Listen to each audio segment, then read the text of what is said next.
right, hopefully. I see it on my side. Wonderful. All right. See here.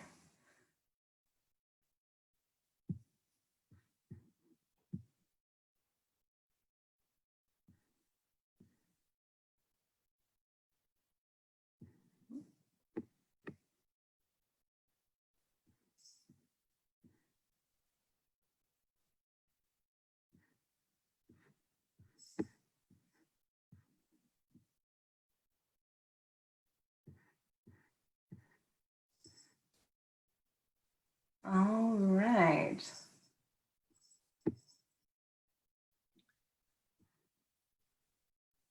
Here we go.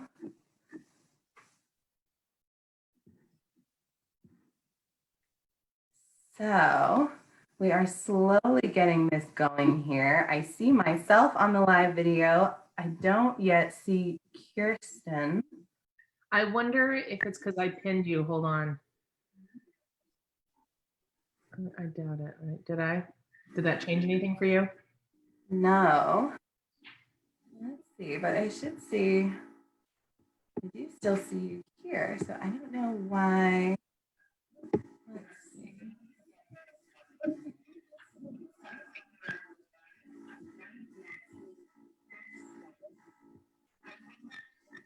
Oh, no, when you talk. Yeah, because you're on speaker view. So if you go to the upper right there in Zoom, it's got speaker view or grid view or gallery view rather. Yes, there we go. Fantastic. Oh, this is so exciting. I'm so excited. All right. So we're just going to dive in. I can't believe this is working. I'm so pumped. So Kirsten, thank you so much for doing this. I really appreciate it.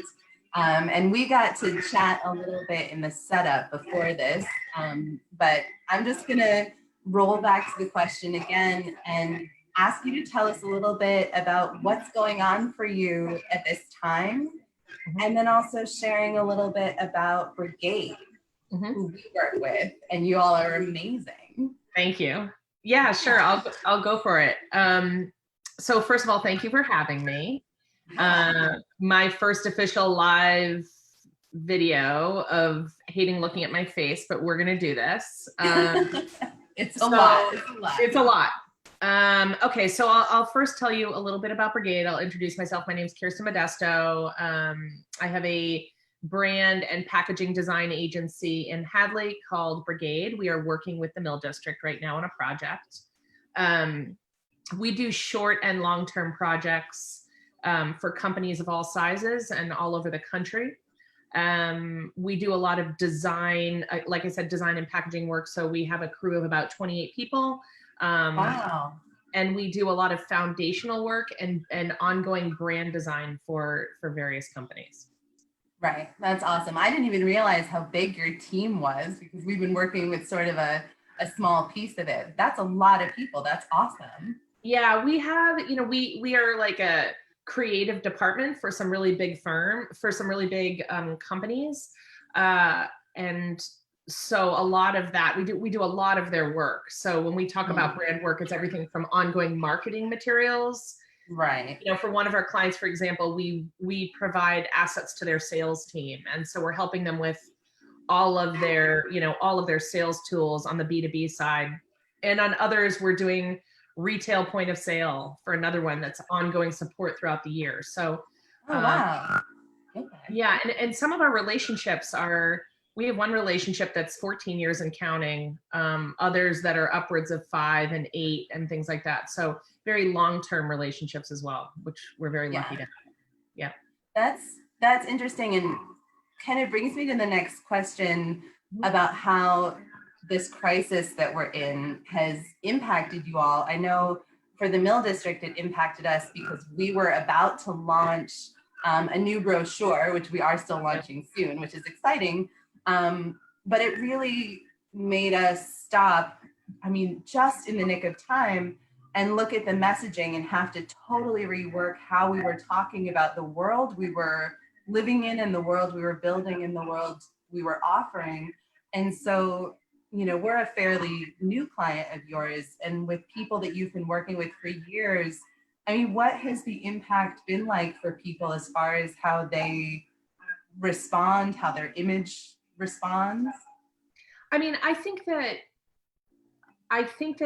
there will be, it's complicated, right? It's complicated because I think there's been for a lot of people, there's been like, holy crap, how do we get through this, right? I know my own company has had some of those challenges. We've risen to the occasion. We've kicked butt. We finally have our groove, and we're figuring it out, and we're adapting. And there's going to be some things from this, some great lessons we're going to have learned for this, and some great, you know, some great pieces of that. So I know when I think of myself, I know our clients are having the same thing, right? Which is like, okay, we're not only trying to internally figure out how to run our company, but now we have to figure out how we're connecting to, how we're now connecting to our audiences, right?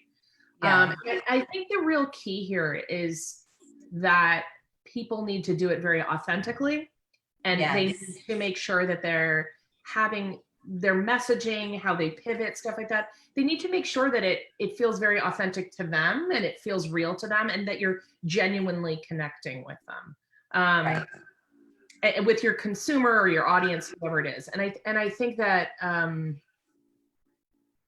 I think it's hard. And I think that what people have done that is smart, what our clients have done that is smart, is everybody's just taking a little bit of a beat, you know, taking a second to kind of see. Nobody has a magic 8 ball to see the future, right?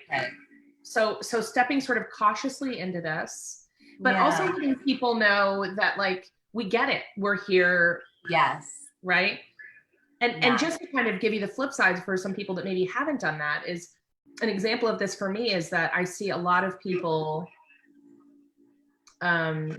doing communication around, you know, thanking first responders, which without question, we're all thankful for first responders. But putting out marketing materials when you're an industry that has nothing to do with first responders, and putting out marketing materials that are kind of linking to that is, while there are great ways to show your thanks and other ways to do that, using it in a marketing material feels kind of disingenuous to me. And I don't think that that's the right move right now. Don't misunderstand me. Again, if you are Johnson & Johnson, I feel a very different way. 100%. Right? But so I think it's for people, and for like the Mill District, what you guys have been going through is just the same thing everybody else has been going through, which is like, okay, you know, we've had to figure out internally what this means for us. We're looking out there, we can't predict the future, but we know kind of like what's true to us and what we were setting out to create hasn't fundamentally changed, right? Like you guys were always creating you were always going to create an extraordinary place. And so you're not changing that. What you are changing is how you're going to have the conversation with your audience now, right? It's just gonna, and it's just changing a little bit, and it's just saying we acknowledge that this is a crazy time, and we acknowledge that this is not as kind of black and white as it was before. And for you guys, that's awesome, because you always played in a you know, bring your spirit space. So it's anyway, we're all going to come through this on the other side, and things are going to be a little different, but not a lot. That's my take.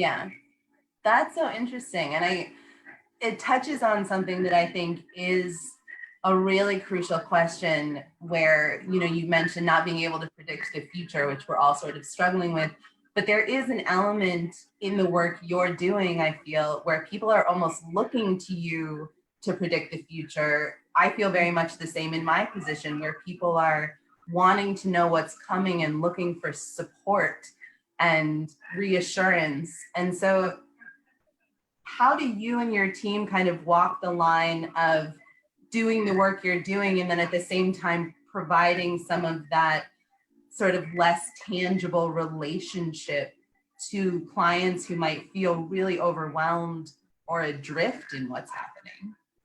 I mean, I think people are looking for thought leadership, and I think that there's an opportunity for companies who are expert at what they do to be expert about what it's going to look like coming out of it. They don't have to say this is what it's going to be, but they certainly can say, let's talk about what this is going to be. And we're going to be on the forefront of that conversation, right? So I think what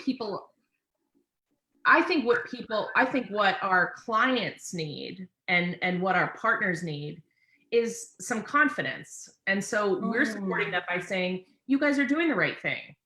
You should start to talk about this. You should start to talk about, we have, for example, somebody we're working with that works in sort of defining workplaces. Like that is their discipline. And the thing here is that, okay, I know you've been processing this, but you want to be on the forefront of the conversations that are asking people questions. What does this look like? Right. You're not a genie. You can't predict what's going to happen, but you certainly can start to talk about it. Right. Yeah. So helping our clients and our partners feel confident, know that, like, just reinforce the fact that they are expert, and helping them to have the communication materials and language that they need to start, like, to support them being thought leaders, if that makes sense. Like, go for it. Start talking about it. And here's and because we're kind of experts on language and headlines and copy and how to present that information, we can help people sort of massage the language so that it comes out as it's intended, which is like a thoughtful way to talk about what the future looks like, and not like a sort of a this is how it will be kind of thing. Right. How do you feel? I really appreciate what you're saying around authenticity, and also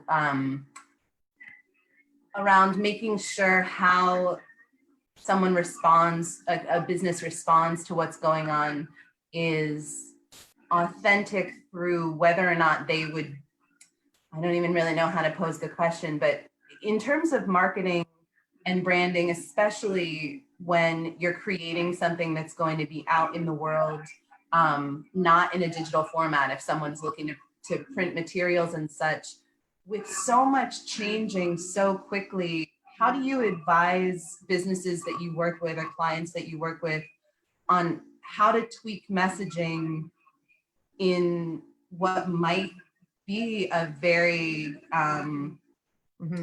changeable way, so that they're not totally shifting to talk to a world that exists in this moment, because that world might not exist 2 weeks from now?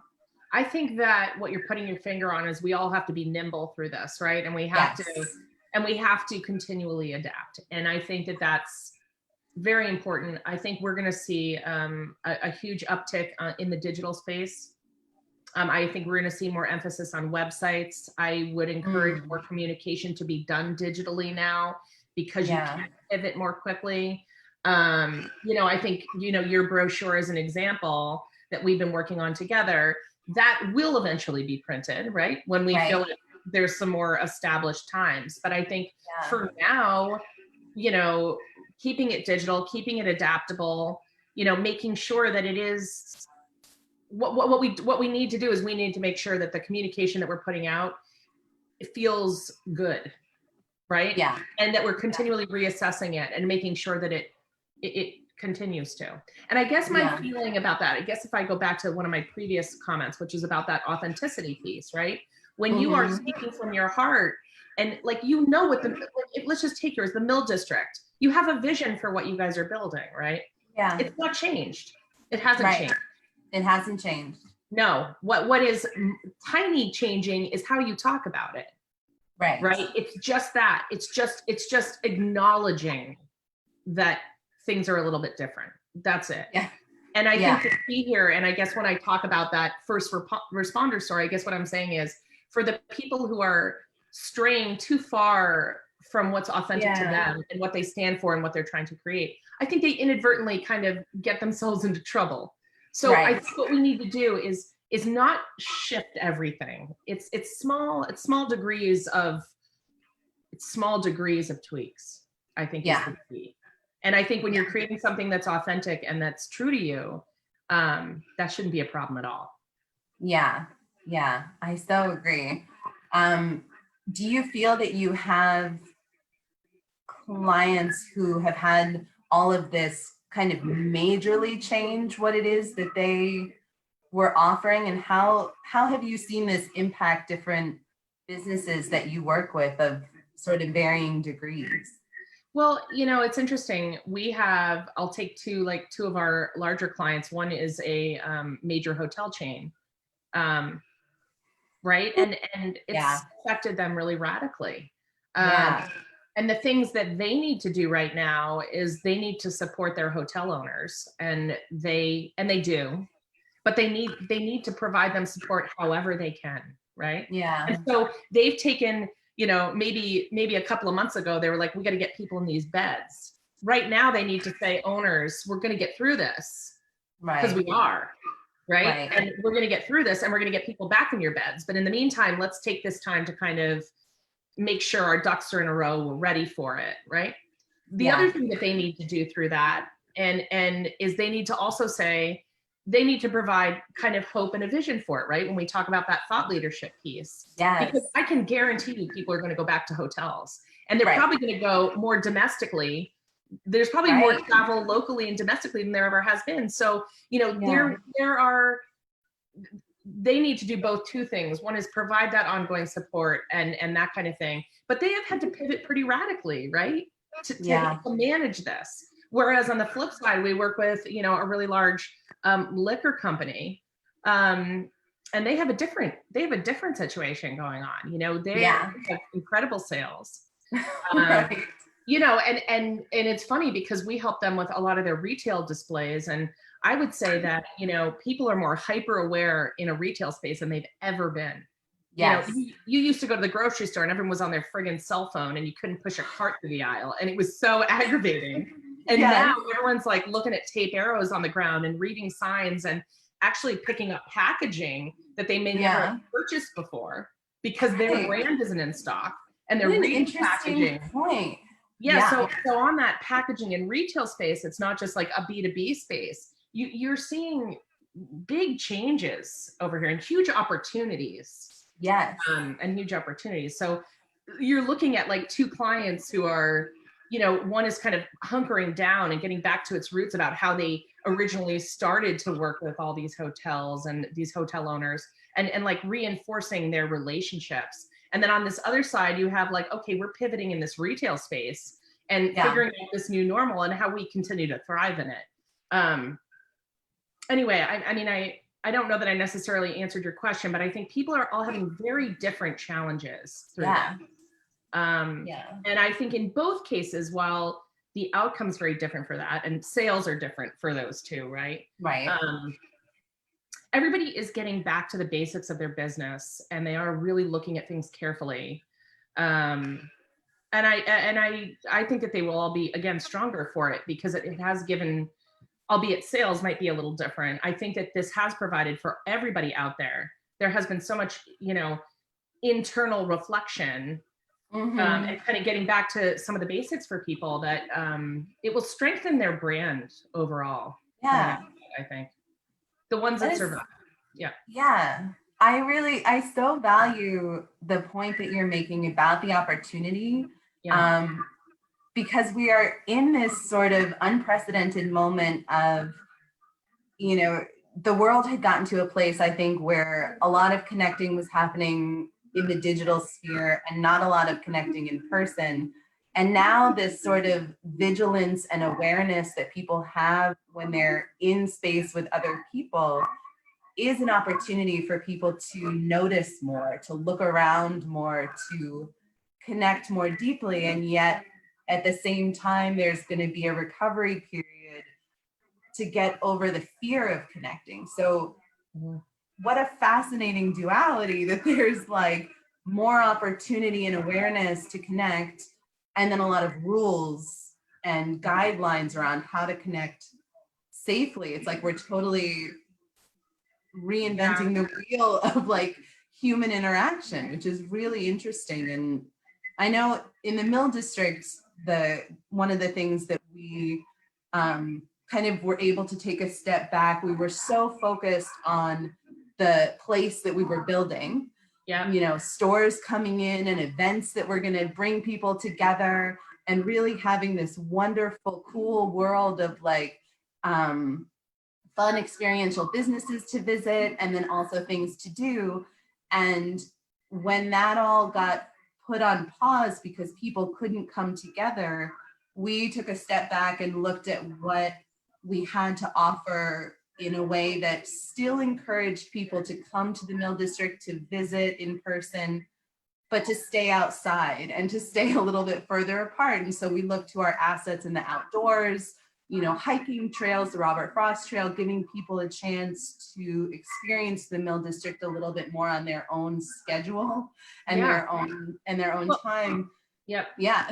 Well, and it's like seeing things through a different lens and a different perspective, right? Like you had all of the Mill District.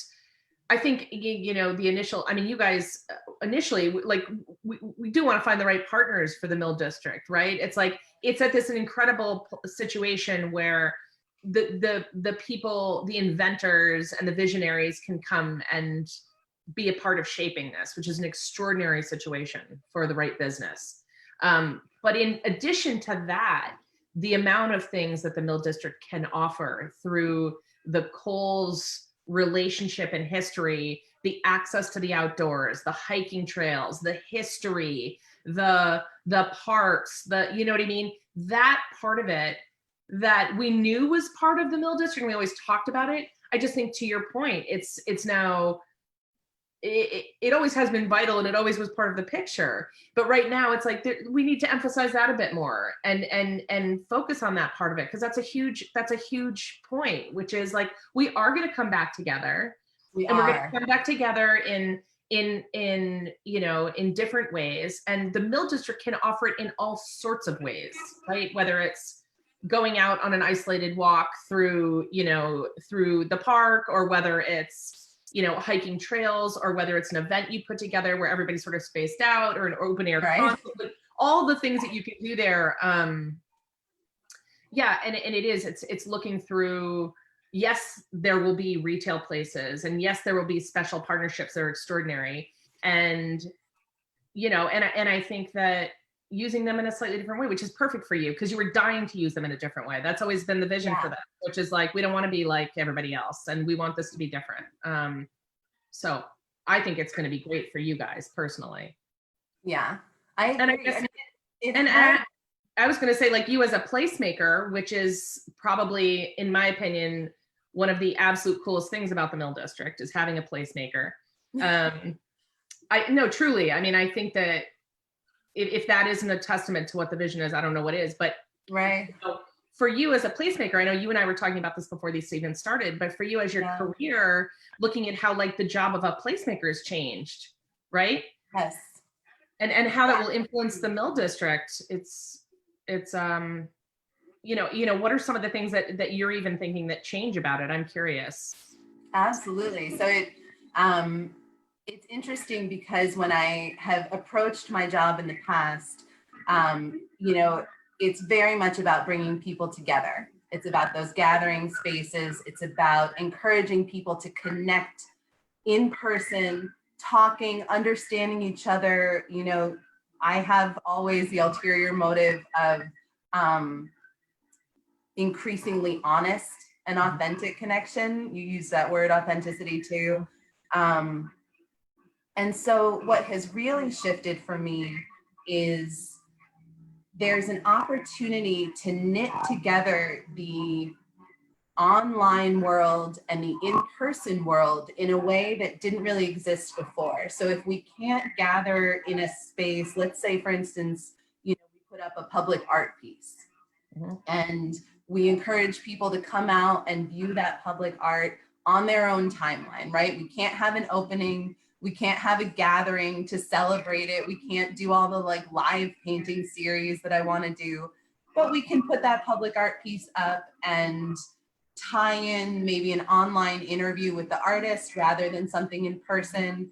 Tie in maybe a discussion board online for anyone who has gone to see the art.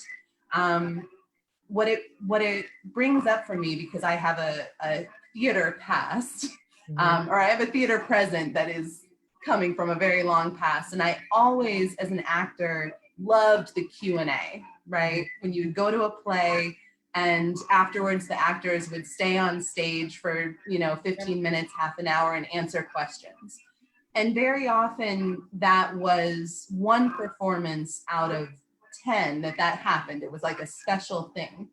And I always wanted it to be every single time. Yeah. And now there is a real opportunity to say, what if what we experience in person has a translation to an online space that can just keep the discussion going? Yeah.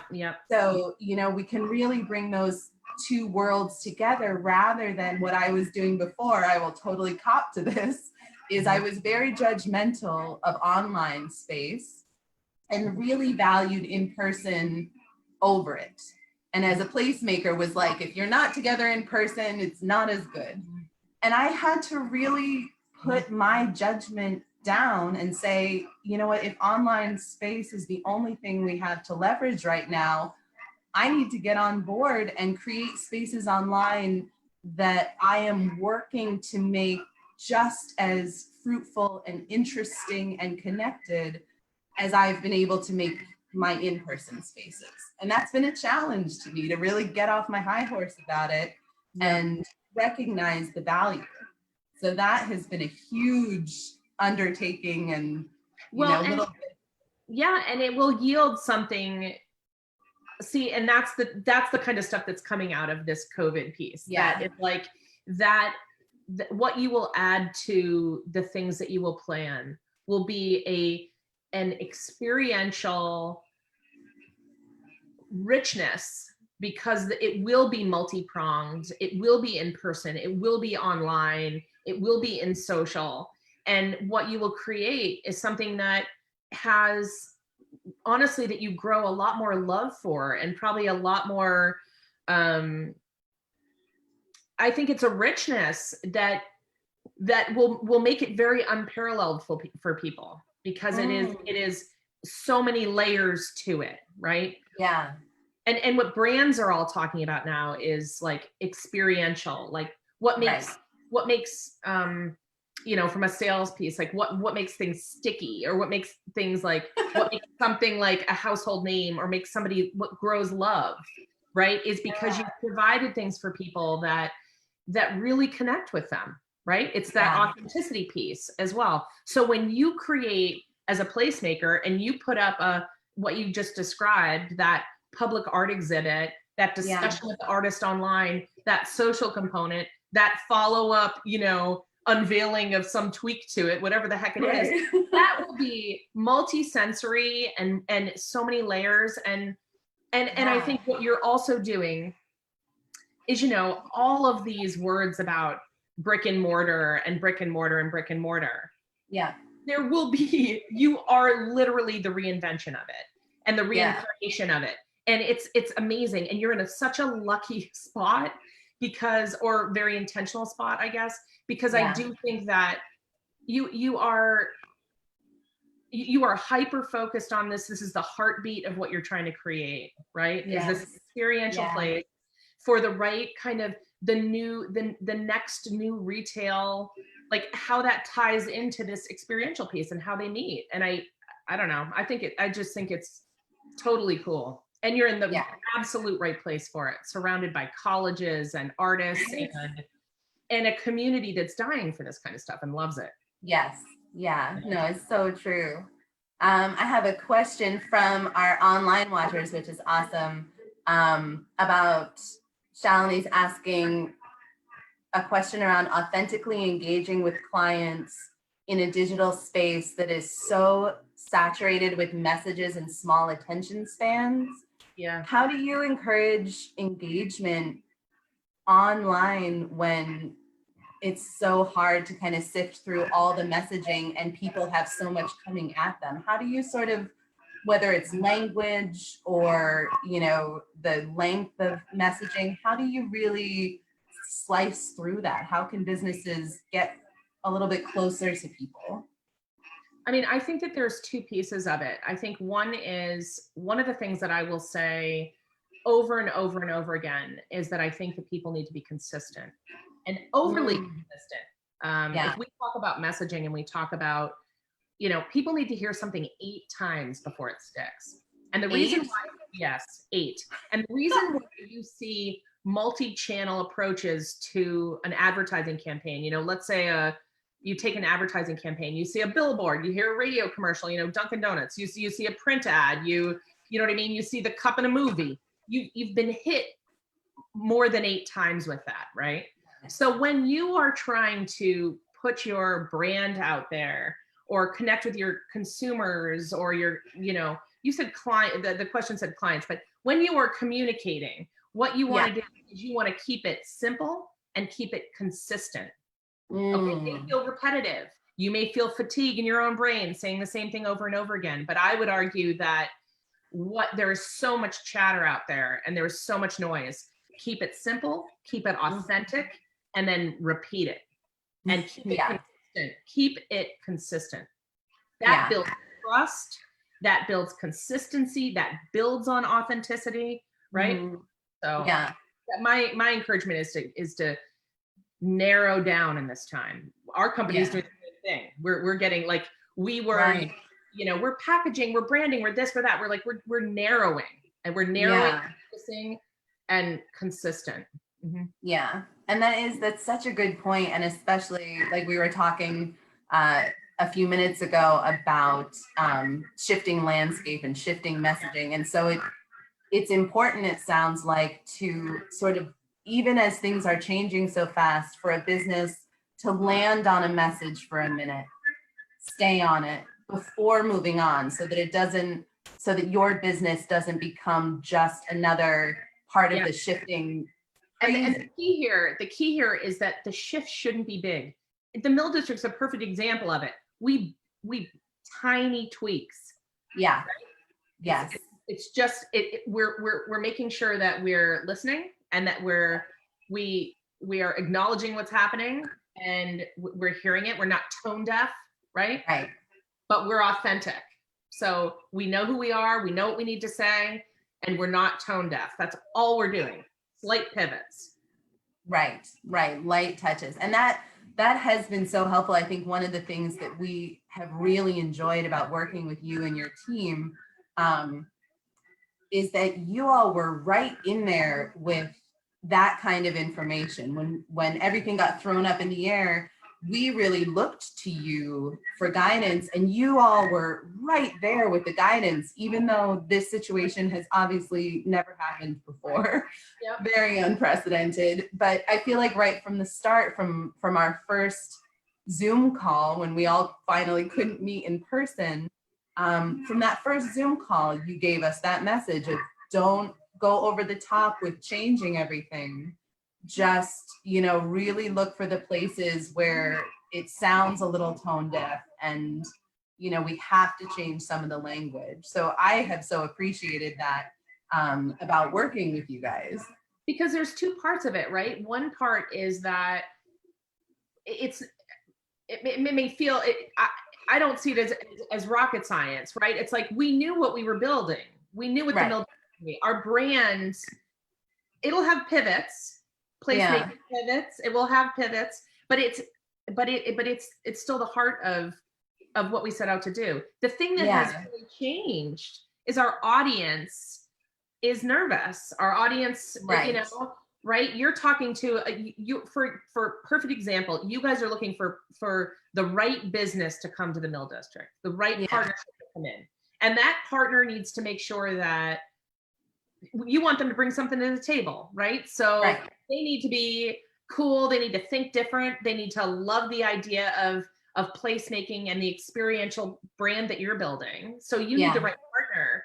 And what's happening right now for those businesses is they're sitting down saying, oh my God, what's going to happen here, right? I'm a little nervous.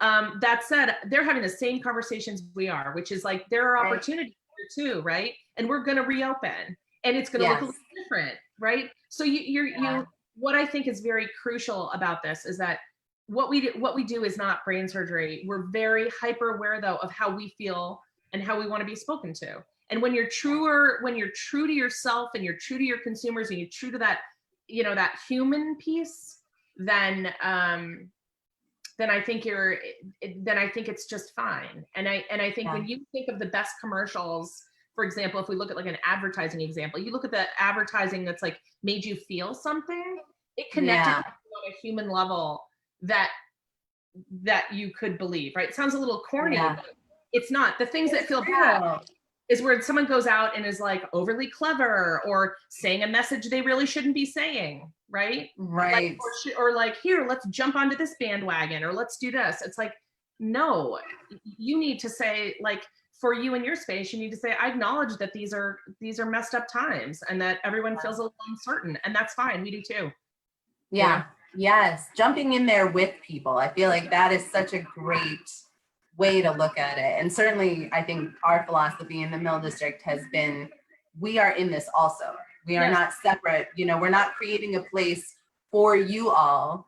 We're creating a place that we also love and feel comfortable in and feel drawn to. Yes. So that's a crucial point, I think, being in there with the people that you're advertising to. Yes. Yep. This has been so wonderful. I'm going to say, oh, there are people on. Hi, Lisa Duvall. It's so good to see you. So we're getting close to time, and I'm so grateful that you took the time to do this. I just want to open it up if there's anything else, Kirsten, that you want to say or offer or put to folks watching. I mean, I think that we're in Western Mass. We're in an awesome place, all of us. Yeah. I feel very lucky to be here. I think we have a lot of amazing things going on. I think we have a ton of thought leadership and vision and innovation happening here. And we're so lucky to do it with the setting that we're in. And I think that as a community, we're going to come out of this in a great place, and we're in a great state. And, you know, and I think that the Mill District is going to be, is going to be an amazing place, and it's going to enhance what's already happening in Amherst, and it's going to be new places for people. And I think that all of our businesses and all of the business owners surrounding it and here in Western Mass, we're all fortunate to be here, and we're all going to come out of this just fine. Yeah, I couldn't agree more. I so appreciate that.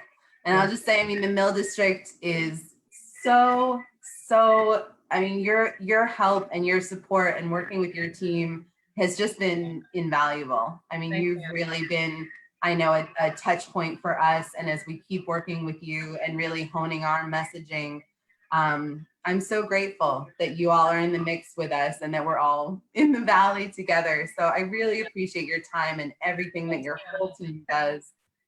It's really awesome. Yeah, so thank you so much. I appreciate it. Yeah. And thank you everyone who is watching. This has been so phenomenal. Next Wednesday at 11 a.m., we're going to have Shalini Ball from Downtown Mindfulness, our mindfulness partner in the Mill District, coming on and talking a little bit. Maybe we can follow up on the question she asked, and we'll just keep it all going. So I just really, really appreciate everybody tuning in and being part of this with us. Thank you so much. I'm going to figure out how to end this, hopefully. Oh, I'm not even sure. So let's see. I'm going to go back to Zoom. Kirsten, thank you so much. We really appreciate your time. Bye, guys. Bye.